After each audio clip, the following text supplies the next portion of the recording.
আলু নিয়ে উদ্বিগ্ন রাজ্য। মজুদ আলুতে আর মাত্র ৪৫ দিন চলতে পারে, তাই কোনোভাবেই যাতে আলু ভিন রাজ্যে না যায় সে ব্যাপারে দৃঢ় মনোভাব নিয়েছে রাজ্য সরকার।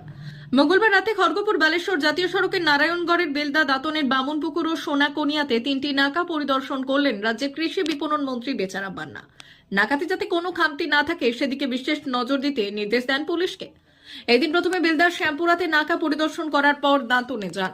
নিজেই গাড়িতে কি বহন করা হচ্ছে তা খতিয়ে দেখেন। পুলিশের কাজে সন্তোষ প্রকাশ করেছেন মন্ত্রী। তিনি রাতেও নাকা তদারকির জন্য সোনাকনিয়া এলাকায় থাকবেন বলে জানিয়েছেন।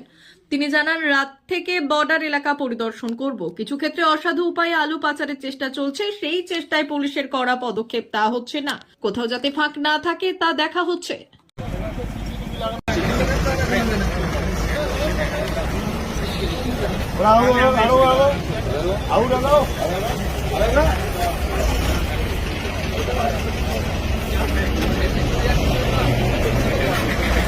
সবই ঘটনা জানেন যে আলুকে নিয়ে যে বিশেষ আমাদের চেকিং চলছে।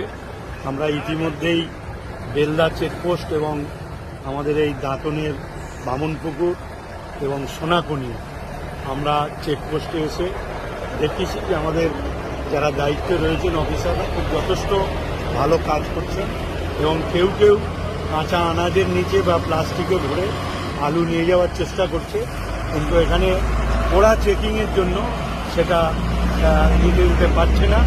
অনেককেই ঘুরিয়ে দেওয়া হয়েছে, আবার কাউকে কাউকে কেসও দেওয়া হয়েছে। সেক্ষেত্রে আমরা মনে করি যে যে উদ্দেশ্য নিয়ে আমাদের এই কর্মসূচি তা সফল। তার কারণ যে আমাদের রাজ্যে যে আলু যা আছে ৬,০২,০০০ মেট্রিক টন, যা আমাদের ৪৫ দিন জানুয়ারি ১৫ তারিখ পর্যন্ত চালাতে হবে।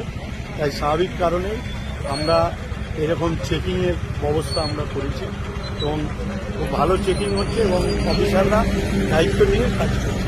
আপনাকেই আসতে হলো কেন এই একদম স্পটে? এবং আমাদের কাছে বিভিন্ন রকমভাবে বিভিন্ন খবর আমাদের কাছে থাকছে, যাতে চাক্ষুষ দেখে যাচ্ছি যে তারা কেমন কাজ করে এবং যারা কাজ করছে তারা আমরা এলে একটু উৎসাহিত পাই। সেজন্যই আমরা একটু ভিজিটে এসেছি। কি অভিযোগ এসেছি?